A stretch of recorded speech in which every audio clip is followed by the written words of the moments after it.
So, the reason I called this press conference was because I wanted to be able to respond to some of the criticisms that have been levied against me and the cafe in the wake of the media coverage, because of the fact that I asked a police officer to leave the space on the 18th of last month.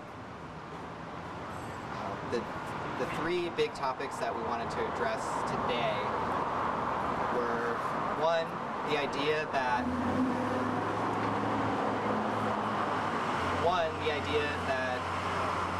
asking the police to leave is in any way comparable to racism or bigotry. Two, we wanted to emphasize the point that there are legitimate reasons for not wanting police in our space. And three, we wanted to talk a little bit about some of the potential alternatives to police, although we acknowledge that these need more support in order to really fulfill that function.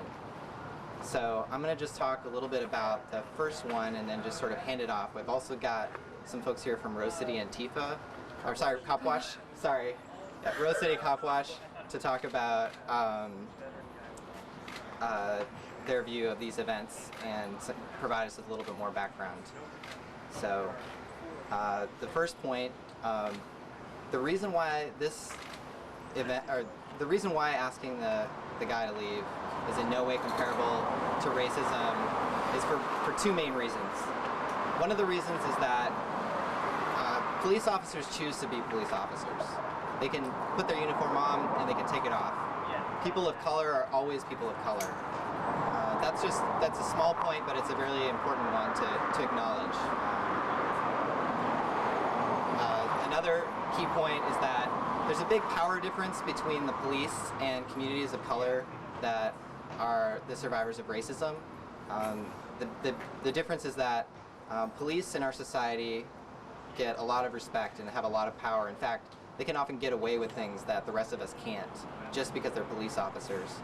Whereas people of color have experienced systemic discrimination throughout their lives, have less access to resources and power than people who are not of color like me. And I think that makes a big difference as far as this particular incident. It can't be credibly claimed that by the red and black asking police to leave, that police have less access to food or coffee, because they can go anywhere else, literally. But on the other hand, where can people who have been the survivors of police brutality and the survivors of police abuse go and know that they're going to be free of the presence of police? Not very many places. So I just wanted to bring that up, and then I'm just going to hand it off to Rose City Cop Watch. And then we'll do questions at the end, I guess. My name is Eli Shannon, and I'm a member of Rose City Cop Watch. How do you spell your first name? E-L-I. And your last name? S-H-A-N-N-O-N. My name is Chris Newton. I'm also a member of Rose City Cop Watch. C-H-R-I-S? Yes. And then your last name? The last name is K-N-U-D-T-S-E-N. K-N-U-D-T-S-E-N? And we have a statement prepared today. Rose City Cop Watch supports the Red and Black Cafe's decision to ask Officer James Crooker to leave the cafe on May 18th, 2010. We think Crooker's comments comparing this incident to civil rights era segregation are deplorable at best. To say that this officer was discriminated against because of the color of his uniform clouds the role of the police in enforcing race lines in our society.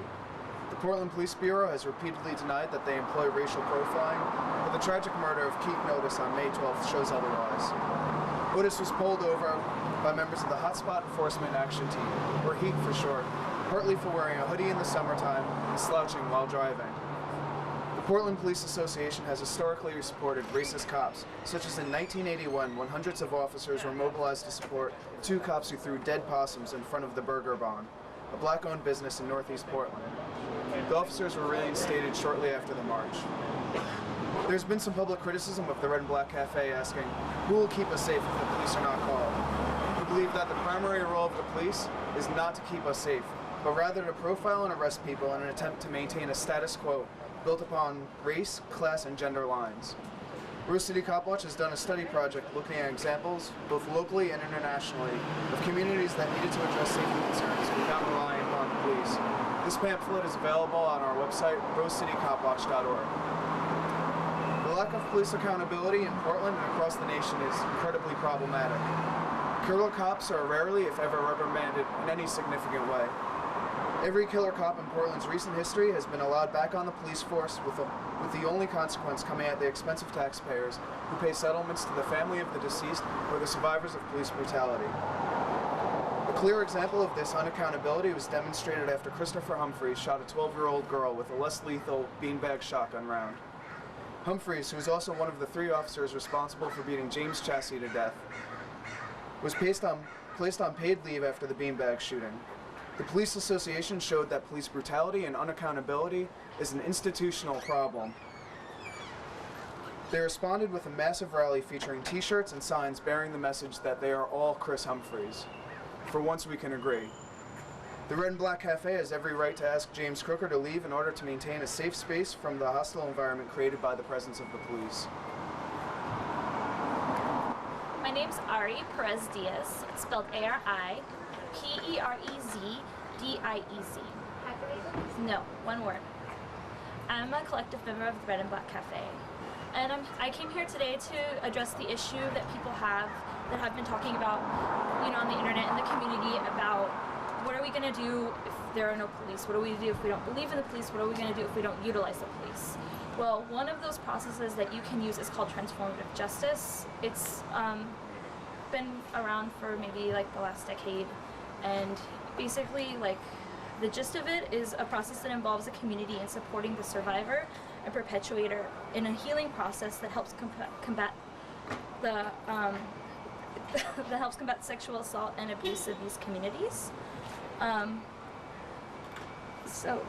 Tactics that are involved in transformative justice include public disclosure, so letting the community know about the incident and naming the perpetrator to the community. Counseling, support, and creating safer spaces like the Red and Black. We here consider ourselves a safer space for survivors of sexual assault and sexual abuse from their perpetrators. Other processes include,